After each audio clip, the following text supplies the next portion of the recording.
Good afternoon, y'all. Smitty here. Every once in a while, you'll have to work on your tow rig. It's not just all fun and games. You can't just take off in it all the time. You got to do some regular scheduled maintenance. So that's what we're working on today.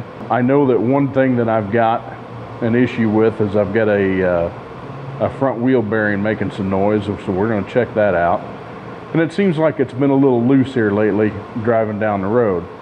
So we are going to do a shakedown of the front end, make sure the ball joints and tie rods and everything are tight, and go from there.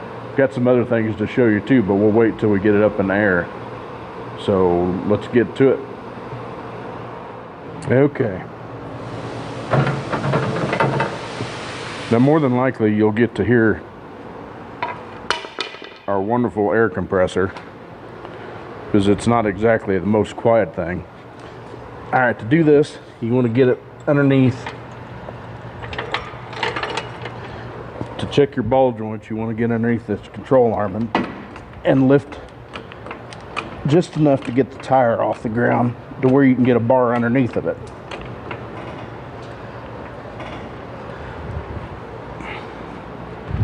All right.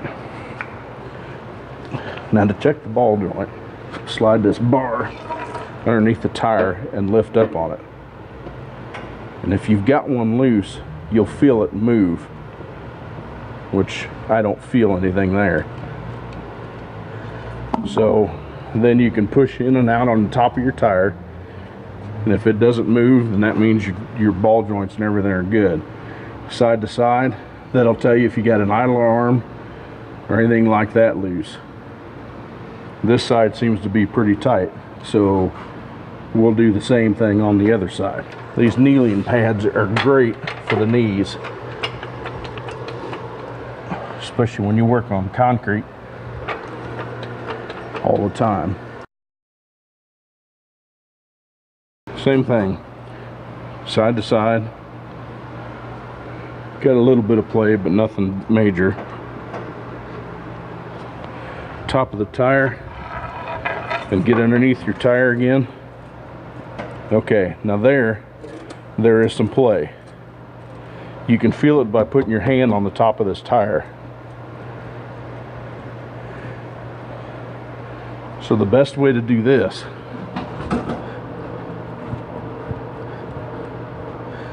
is put your hand in there and you can feel it. And this one actually has an upper ball joint that's got some play in it. If I'm not mistaken, you can get just the ball joint for these. So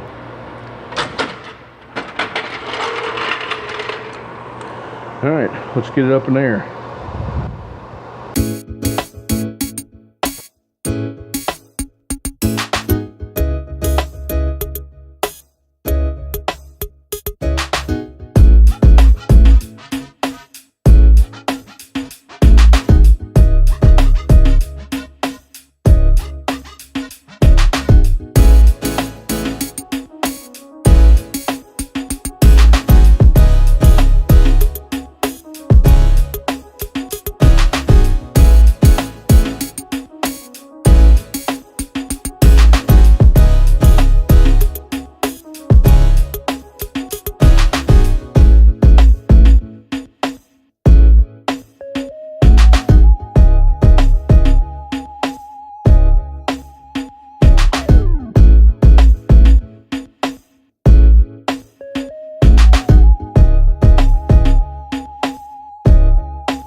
All right, we're gonna check the wheel bearings. Grab it 12 and 6. And if you feel any play there, then it's for sure got a wheel bearing bad. On this one, see, I don't feel any play in either one.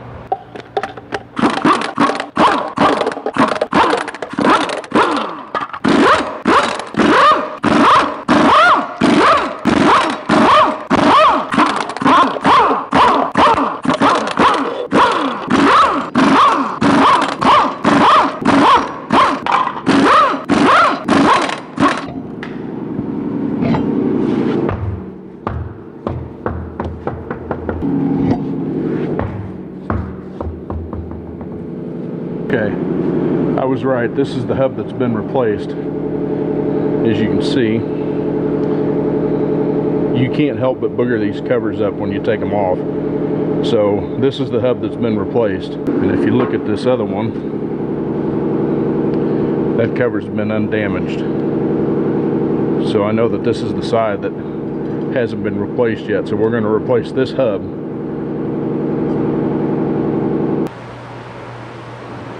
Alright, let's start with getting this cover off. Best way I found to do it is with a chisel and a hammer. Just kind of get back behind the lip and kind of work your way around it, because it will be stubborn. So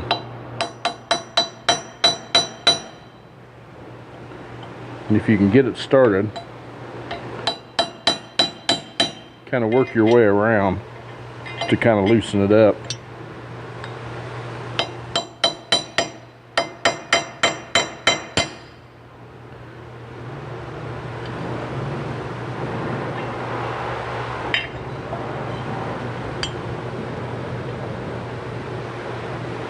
This one's never been off, so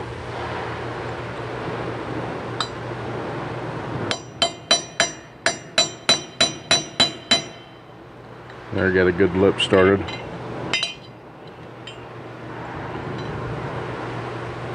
Because ideally I like to put these back on.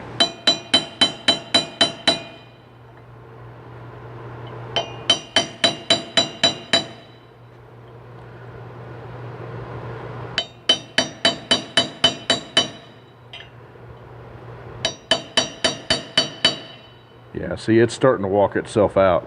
So if you keep working at it, just be patient with it, it'll come out. There, if you get behind it enough.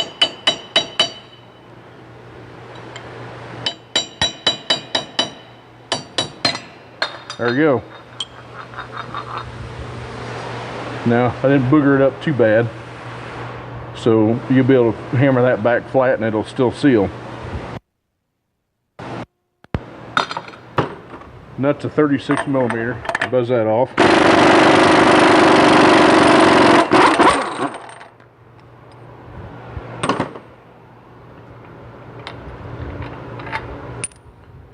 Okay, ideally you want this shaft to be able to move, and it does. So you can push it with your hand, which is what you want to be able to do. If not, either take a chisel point right here in the center, or if you have to, put the nut back on it. Put the nut back on it. You can get another nut if you need to, but put a nut back on it, and you can use that, get it on there a couple of threads, because what it'll do is it'll keep you from boogering up your threads on your half shaft. Because if you booger up your threads, it's a pain in the butt to get it straightened out, and most of the time you have to replace the axle when you do that, because you booger them up so bad. It's just saves you time and money. Well, it doesn't save you any money, but it saves you time, and you just replace it that way. But anyway, this one moves, so we're good to go there. So next thing is you want to take the caliper off.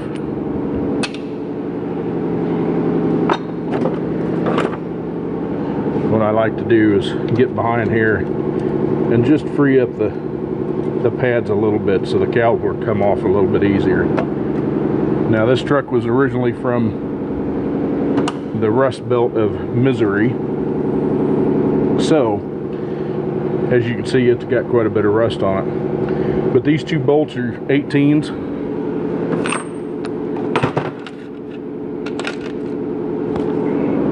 The 18 wobble works great for that. Buzz them two off.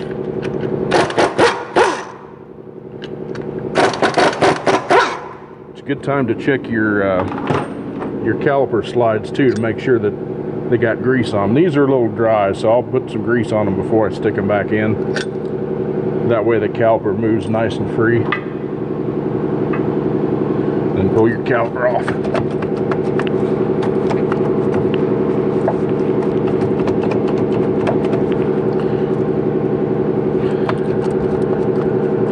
And it will stick on this back pad. It's just the nature of the beast. lot of times, just pry back a little bit more to get the pistons back in the bore a little bit, and it'll come off. And I usually just set it up there, up on the control arm out of the way. Now pull your pads off. You don't have to, but it makes it a whole lot easier. And then you get two 21s that hold this caliper bracket on.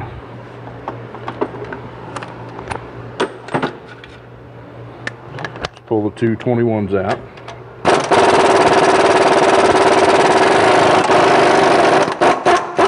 And these will be tight, so sometimes the impact won't break them loose.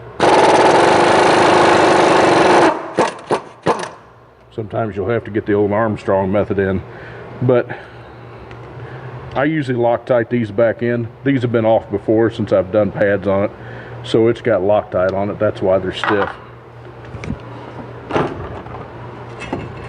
They put some really nasty green stuff on there from the factory, and it really nasty strong. Then just slide your rotor off.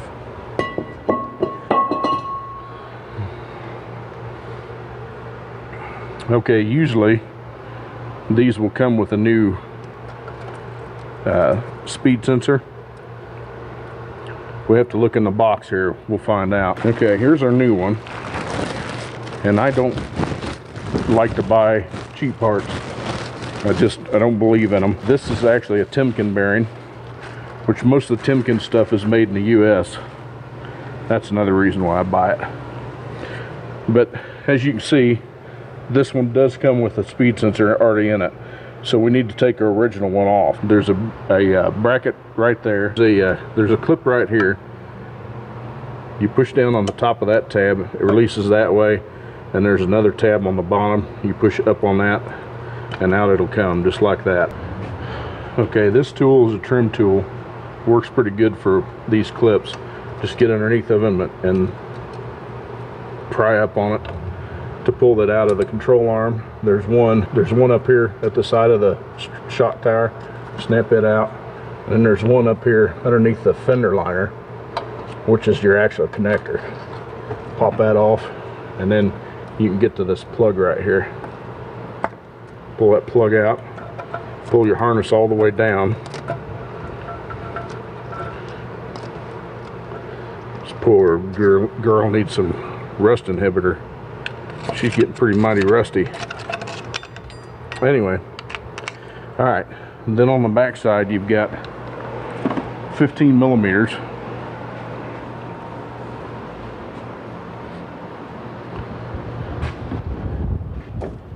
Which will grab the small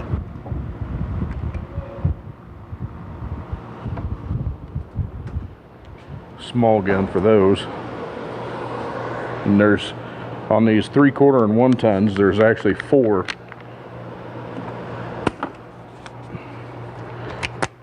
bolts instead of just 3. So take all these out here. One. Yeah, sometimes you gotta zip tie them up if they don't like to sit, but if you persuade it, it will. 2. Now just spin your hub the other way, or leave it straight.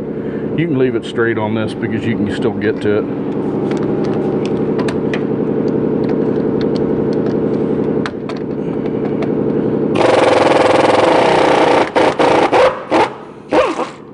That one out, and this one here.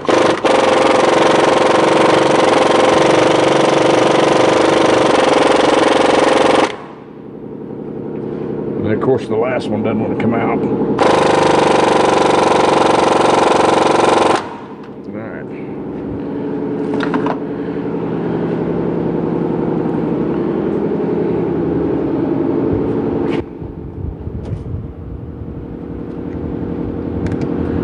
Sometimes those bolts are loose enough you can get them out with a 3/8 impact. Sometimes you can't. Just all depends.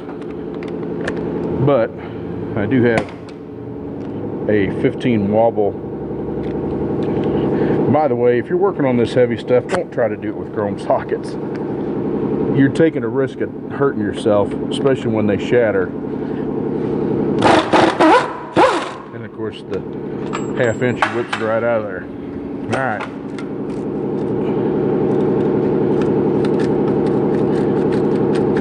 Now this thing is going to come off. Just kind of wiggle it.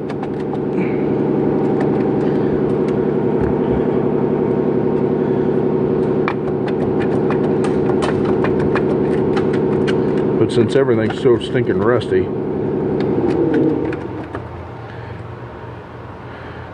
sometimes a little persuasion is in order. Just like that.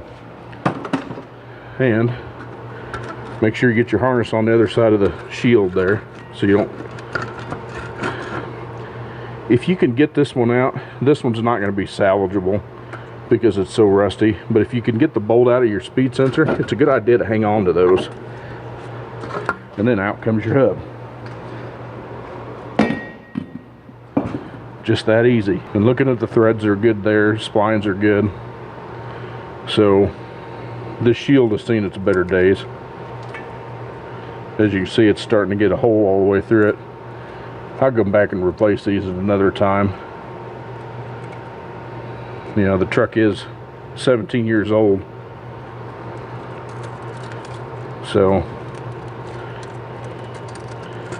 we got some other things to worry about before that. Anywho, what I like to do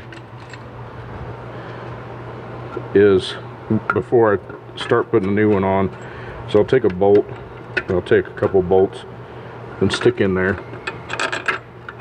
just to kind of hold the shield in place. Makes it a little easier with the hub.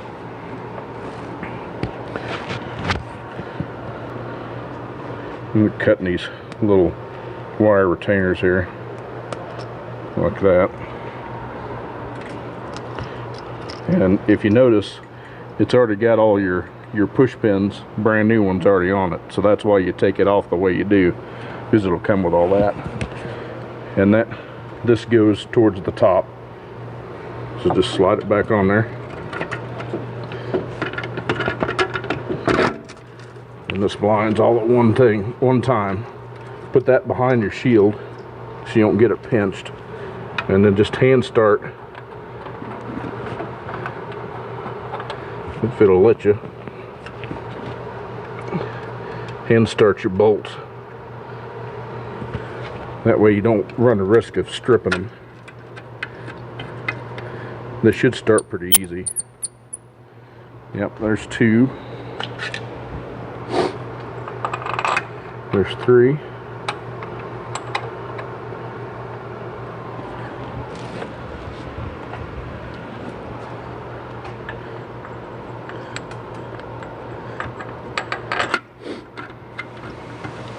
And 4. Alright. Even though I took one of them out with the half-inch, I'm going to put them back in with the 3/8. These have to be tight, but they don't have to be, oh my god, tight. So just kind of run them all in there. Go back, and once you get to your last one, then go back and tighten all the rest of them.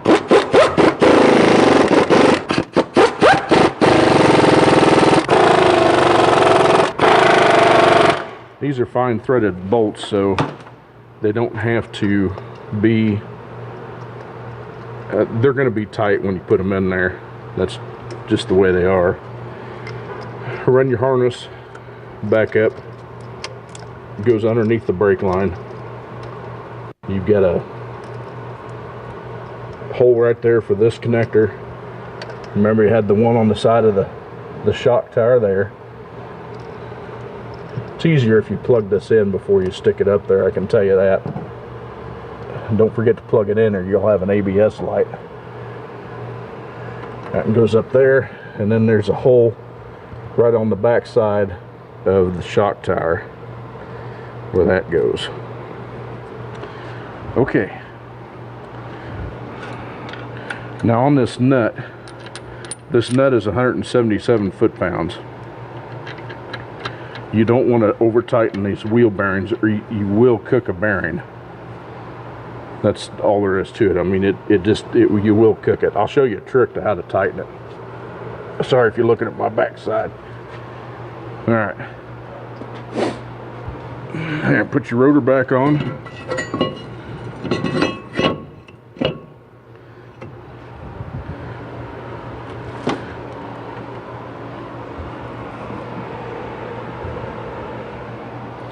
And put your caliper bracket, just set it in there. If it'll help you any, you can use a lug nut to hold the rotor on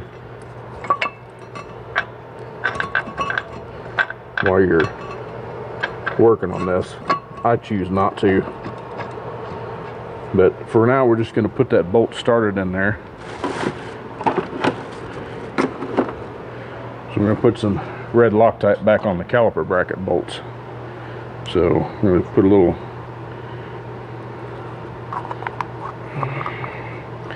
It's bad as I bought a brand new tube of this red Loctite gel, which I love, and it grew legs.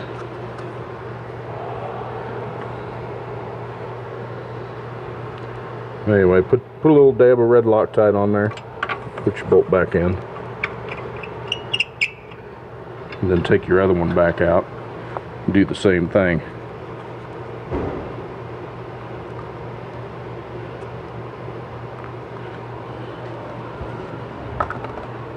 And it don't take a lot of thread locker, let me tell you. You get too carried away, you'll never get the bolt out.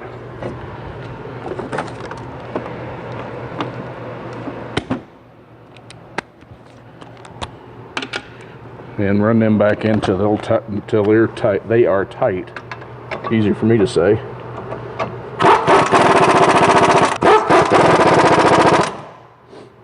All right.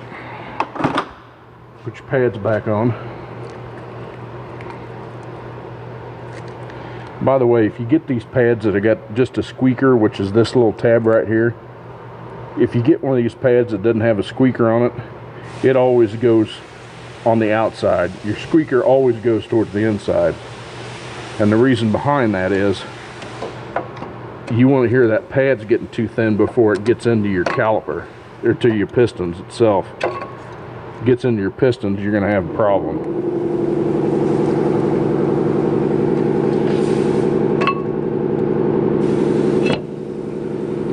Okay. And then just roll your caliper back down. Okay, what you seen just fall was the silencer.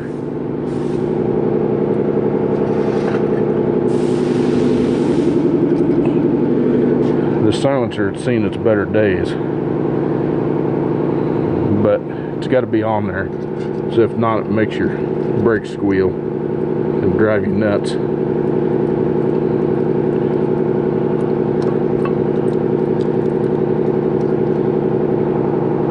This thing is getting so brittle and rusty, it may not. I've done a lot of towing with this truck. I guess there's a time limit on the camera. Interesting. It is an old phone camera, so it's all I got for right now to work with.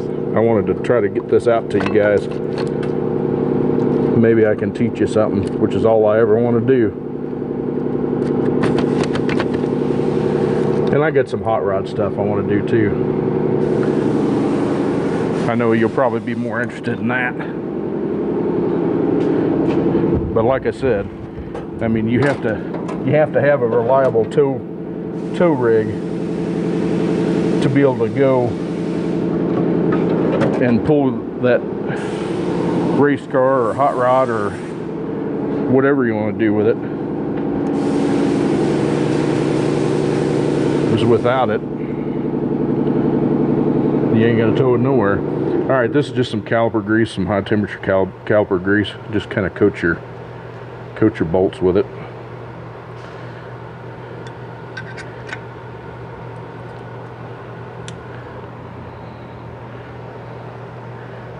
It's like a molybdenum graphite, whatever you want to call it.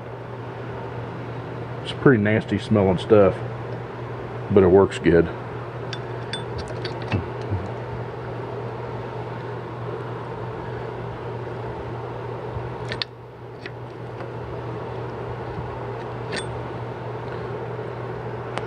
And sometimes these things want to be stubborn. I think that one's got a boot stuck in it, is what the deal is.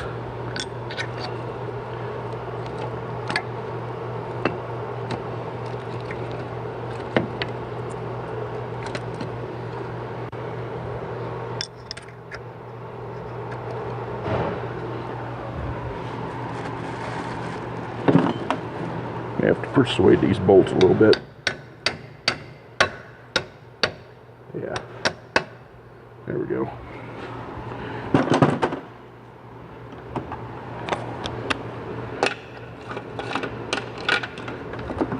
Alright, buzz them back down. You don't want to get too tight with these. Just kind of buzz them till they're snug. Just like that. Okay, now to torque this, run your nut down till it's snug.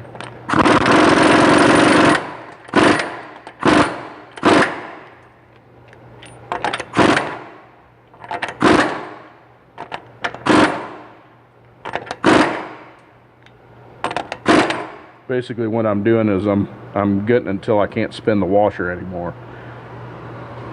This washer right here, you just tighten it up till you just can't spin that washer anymore and stop there.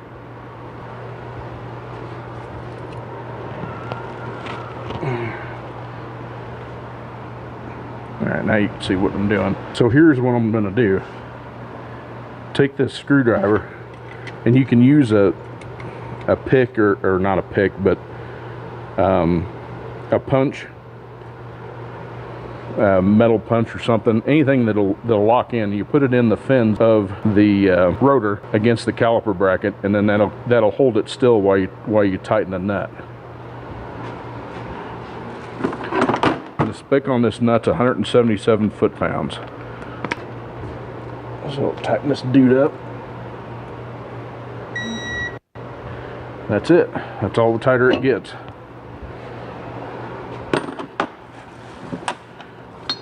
Okay, so you're done with that. Take that out. Just put your cap back on.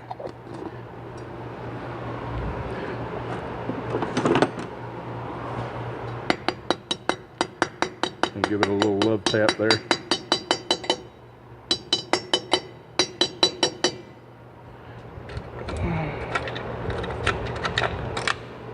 Take you a punch. You opened up, took off.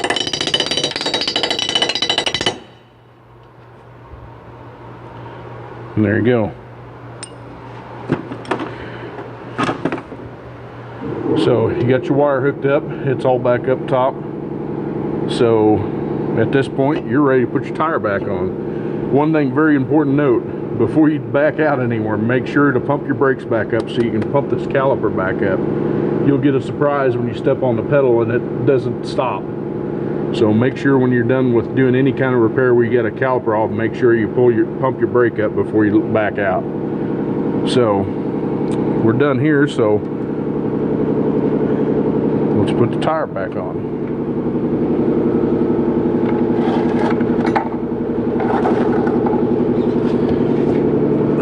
I think putting the tire back on is the worst part because it's the heaviest.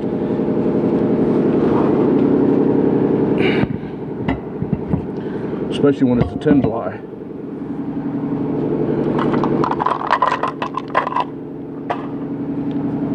Hand start all your lug nuts, always. And the torque spec on these lug nuts is 140 foot-pounds. I use a torque stick when I do my lug nuts, just because it's much faster.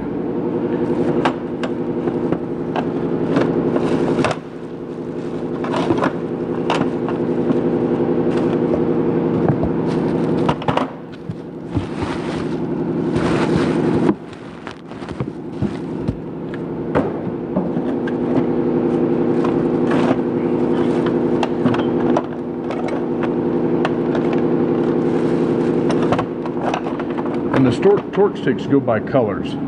You don't ever want to loosen a lug nut with a torque stick.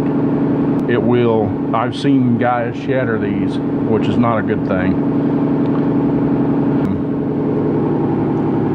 So they go by colors. Like a gray one is usually a gray one will be 100 foot-pounds. Orange one will be like 80 foot-pounds. Blue will be 80 foot-pounds. And usually those go by the size of the lug too, but this one being as like teal, it's 140. They do make 160 for some applications, but most of what we do is all 140 foot-pounds. So, and it works on any impact gun. Put your socket on the end of it and tighten her up. And you want to do a star pattern just like anything, so just kind of start and just work yourself clockwise around the wheel. Put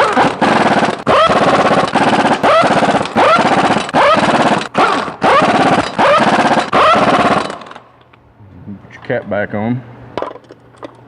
And for anybody that's wondering, yes, these are Hummer wheels. They just happen to fit nicely and the cap fits in between it.